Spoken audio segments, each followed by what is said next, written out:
Bienvenue pour cette vidéo qui va vous montrer le machinage du corps de l'outil. Elle sera en voix off car j'ai à nouveau eu des petits soucis avec ma GoPro. Dans cette pièce, il va donc falloir réaliser plusieurs alaisages qui vont venir reprendre les roulements à billes pour maintenir le porte-poinçon qui va tourner au milieu de celle-ci.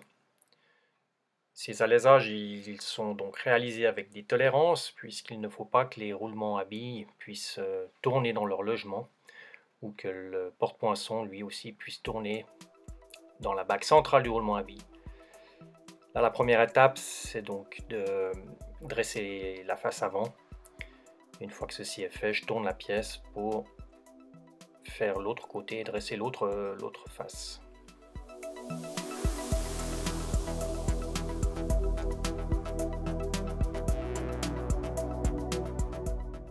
Le plus petit alésage sera donc du côté du mandrin, il fera 26 mm, donc ça me permet de passer au travers de la pièce complètement. Et là je fais donc un trou avec un foret de 13 mm pour ensuite suivre avec un de 25 mm, donc de part en part, ce qui va me créer aussi faciliter l'entrée de la barre d'alésage par la suite pour pouvoir commencer à faire le premier alésage qui sera devant et qui fera 55 mm.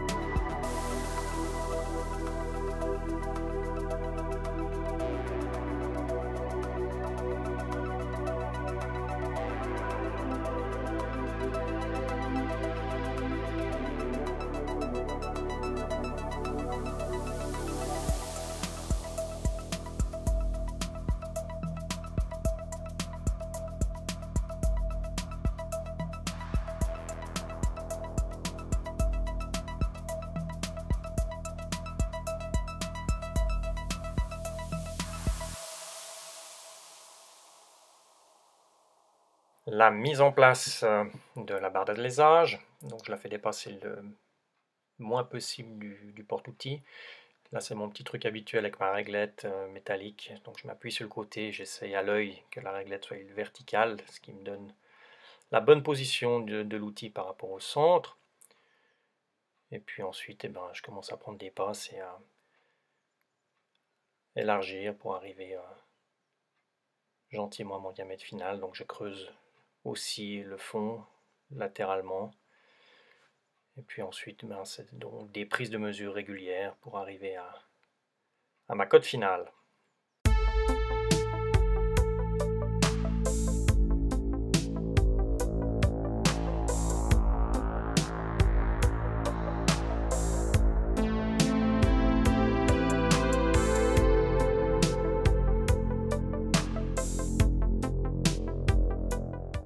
Ici, je me prépare donc pour la dernière passe. J'ai rajouté le comparateur au bout du petit chariot là, ça m'aide aussi, ça me donne une double comparaison avec le vernier sur le tour plus le comparateur. Donc là c'est vrai que c'est la dernière passe, c'est toujours un petit peu chaud de ne pas se louper en se disant on va tuer la pièce. Donc j'y vais doucement, là j'ai été trop loin, je reviens en arrière, je récupère le jeu, je ravance, je tapote. Et puis lorsque je me lance, il y a toujours un petit doute je suppose, là je vois que je rajoute un tout petit coup de quelque chose, et une fois que c'est parti on se dit bon ou c'est bon ou c'est cuit. Donc là j'ai pas totalement non plus la profondeur de l'alésage, il reste quelques centièmes, donc je m'arrête gentiment avant la fin du fond, je finis à la main l'avancement du Z et puis je chariote pour la profondeur finale, et puis que j'ai qu'une seule reprise, on va dire, que le fond soit bien régulier avec la paroi.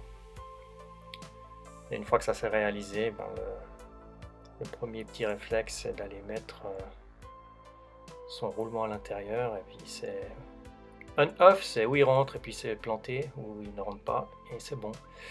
Voilà, donc là je me dis certainement ouf, ça joue. Ce qui vient par la suite, c'est juste d'être un peu plus précis, donc je prends ma dimension pour voir où est-ce que je me situe au final.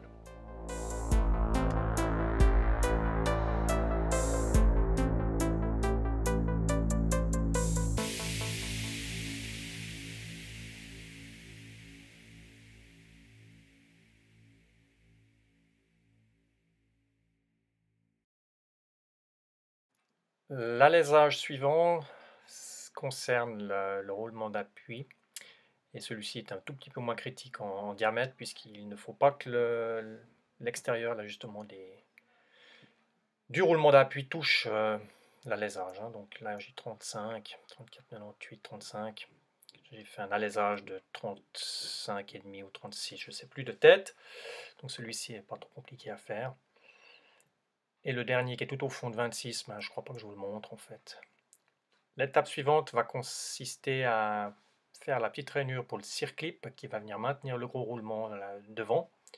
Donc la mesure du roulement pour arriver à trouver la profondeur et l'emplacement de la rainure.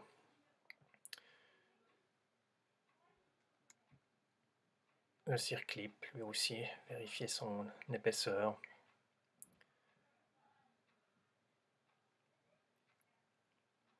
Et la suite va consister à monter donc la petite barre qui nous sert à faire cette rainure. Là, il s'agit donc de ne pas tourner trop vite en rotation de broche et puis d'être bien généreux avec l'huile. L'avance se fait bien évidemment à la main, d'aller doucement. J'ai finalement réussi à le mettre en place avec cette pince qui était vraiment pas top, on va dire. Il va me rester à ressortir le circlip, faire mon petit chanfrein là devant, j'en ai un petit à l'intérieur.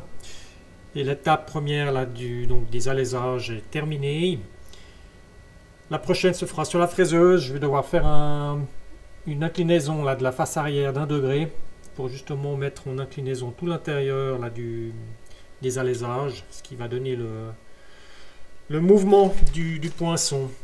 Une fois que ça sera fait, je vais le monter donc sur une pièce. Je reviendrai fixer celui-ci parce qu'il sera à nouveau au droit pour que je puisse retravailler l'extérieur de celui-ci et amener l'extérieur du corps de l'outil bien droit dans le sens, une fois qu'il sera sur la machine, par exemple sur la fraiseuse, si le corps de l'outil tourne, on ne veut pas avoir l'extérieur qui gigote, ça sera seulement l'intérieur. Mais je vous montrerai ça tout en détail lors de la prochaine vidéo.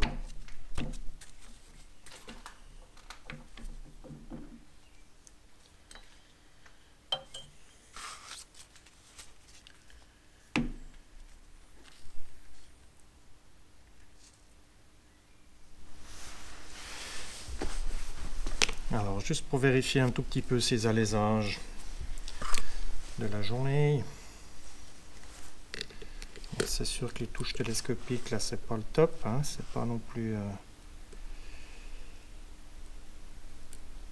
de ces palpeurs à 3 doigts.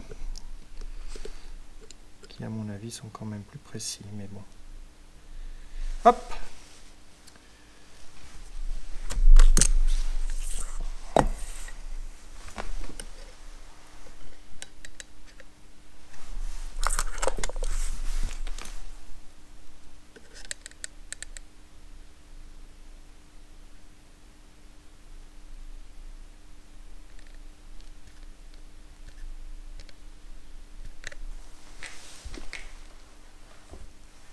Alors, qu'est-ce que j'ai là? Alors, ce que j'ai là ne me plaît pas parce que je serai au-dessus de mes 55. J'aurai 55,005. Et c'est pas ce qui m'a semblé avoir mesuré déjà. C'est pourquoi il faut toujours prendre plusieurs mesures. Avec ce fichu truc là.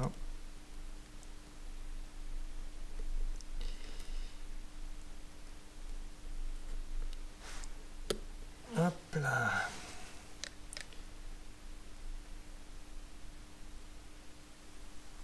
Voilà qui est mieux. Je sais que j'étais tout près de ma tolérance. Mais je suis en dessous. Donc j'ai un 99. J'ai un 54, 0. Non, j'ai un 54, 90.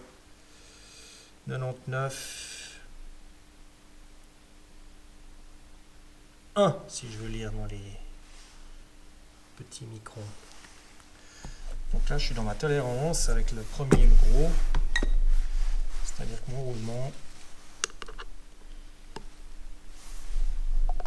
je pourrais le rentrer, je pense, en appuyant un peu fort avec une petite cale.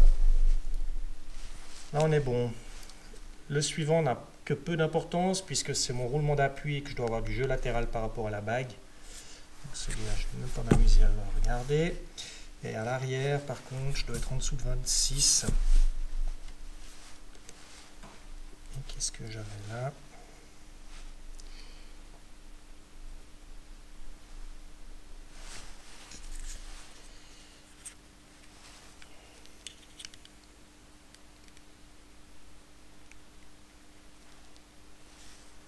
« 25, 98, 7.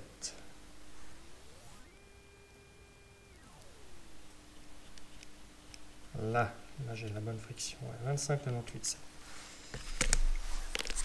Alors j'ai trouvé ça particulièrement compliqué puisqu'il n'y a pas moyen de poncer quoi que ce soit et autres.